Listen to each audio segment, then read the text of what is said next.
Hello guys, welcome back to my YouTube channel. ಇವತ್ತು ನೀವು ಪ್ರೋಮೋದಲ್ಲಿ ಗಿಲ್ಲಿ ಅವರು ಕಾವ್ಯನನ್ನು ಅಳಿಸಬೇಕು ಅಂತ ಒಂದು ಪ್ರೋಮೋ ರಿಲೀಸ್ ಆಗಿದೆ. ಅಂದರೆ ಅವರು ಅಳಿಸಿದರೆ ಮಾತ್ರ ಅವರಿಗೆ ಅಶ್ವಿನಿ ಗೌಡ ಹಾಗೂ ಗಿಲ್ಲಿಗೆ ಕ್ಯಾಪ್ಟನ್ಸಿ ಟಾಸ್ಕ್ ಆಡಲಿಕ್ಕೆ ಅವಕಾಶ ಇದೆ. ಸೊ ಇವರೇನು ಮಾಡ್ತಾರೆ, ಇನ್ನೊಂದು ಕಡೆಯಲ್ಲಿ ಅವರಿಗಿಬ್ಬರಿಗೆ ಕಿಚನ್ ರೂಮ್ ಕೂಡ, ಅಂದರೆ ಕಿಚನಲ್ಲಿ ಏನೆಲ್ಲ ಅವರಿಗೆ ಅಡುಗೆ ಮಾಡ್ತಾರೆ ಅವರೇ ಮಾಡಬೇಕಾಗ್ತದೆ. ಹೆಲ್ಪ್ಗೆ ರಜತ್ ಅವರು ಹೋಗ್ತಾರೆ.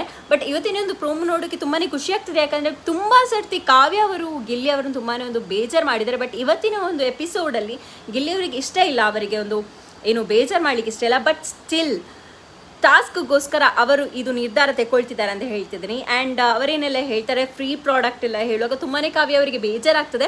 ಆ್ಯಕ್ಚುಲಿ ಇನ್ ರಿಯಾಲಿಟಿ ಆಯಿತಾ, ಹೊರಗಡೆ ರಿಯಲಿ ಅವರು ಗಿಲ್ಲಿಯವರು ಇದ್ದ ಕಾರಣದಿಂದ ಕಾವ್ಯ ಅವರು ಇದ್ದಾರೆ ಅಂತ ಹೇಳ್ಬೋದು. ಸೊ ಅದರಲ್ಲಿ ಕೂಡ ಒಂದು ಕಡೆಯಲ್ಲಿ, ಇನ್ನೊಂದು ಕಡೆಯಲ್ಲಿ ಏನಂದರೆ ರಘು ಅವರು ಅವರಿಗೆ ಎಲ್ಲ ಕಡೆಯಲ್ಲಿ ಕೂಡ ಮುಂಚೆ ಕಿಚನ್ ರೂಮಲ್ಲಿದ್ದು ಅವರು ಏನೆಲ್ಲ ಬೇಕೆಲ್ಲ ತಿಂತಿದ್ರು ಆಯಿತಾ. ಗಿಲ್ಲಿಯವರು ಕೇಳುವಾಗ ಇವರು ಕೊಡ್ತಿರ್ಲಿಲ್ಲ. ಈಗ ಏನಾಗಿದೆ, ಫುಲ್ ಅಪೋಸ್ ಆಗಿದೆ ಅಂತ ಹೇಳ್ಬೋದು. ಯಾಕಂದರೆ ರಘು ಅವರು ಒಂದು ಕೇಳ್ತಾರೆ, ಲೈಕ್ ನನಗೆ ಏನು ಕಬಾಬಿದ್ದು ಒಂದು ಪೀಸ್ ಕೊಡಿ ಅಂತೆಲ್ಲ ಹೇಳ್ತಾರೆ. ಆಗ ಗಿಲ್ಲಿಯವರೊಂದು ಮ್ಯೂಸಿಕ್ ಹಾಕ್ತಾರೆ, ಹಾವಿನ ದ್ವೇಷ 12 ವರುಷ ಅಂತ. ಆ್ಯಂಡ್ ರಜತ್ ಅವರು ಹೇಳ್ತಾರೆ, ನನ್ನ ಪೀಸ್ ಒಂದು ಕೊಡು, ನಾನು ಅವರಿಗೆ ಕೊಡ್ತೇನೆ ಅಂತ. ಅದಕ್ಕೆ ಅವನು ಹೇಳ್ತಾನೆ, ಏ ಗುರು ನಾನು ಕೊಡೋದಿಲ್ಲ ಅಂತೆಲ್ಲ ಹೇಳ್ತಾನೆ.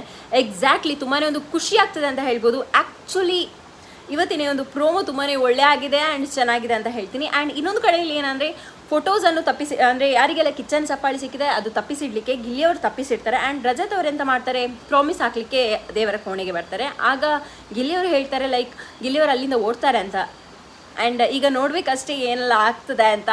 ವಿಲ್ ಸಿ ಹೇಗಿರ್ತದೆ ಅಂತ. ಗೈಸ್, ಇನ್ನು ನೆಕ್ಸ್ಟ್ ವೀಡಿಯೋದಲ್ಲಿ ಸಿಕ್ಕೋ. ಅಂಟಿಲ್ ಟೇಕ್ ಕೇರ್, ಬಾಯ್. ಸಬ್ಸ್ಕ್ರೈಬ್ ಮಾಡಿ, ಪ್ಲೀಸ್ ಸಬ್ಸ್ಕ್ರೈಬ್ ಮಾಡಿ. ಹೇಳಿ ಲವ್ ಯು ಆಲ್.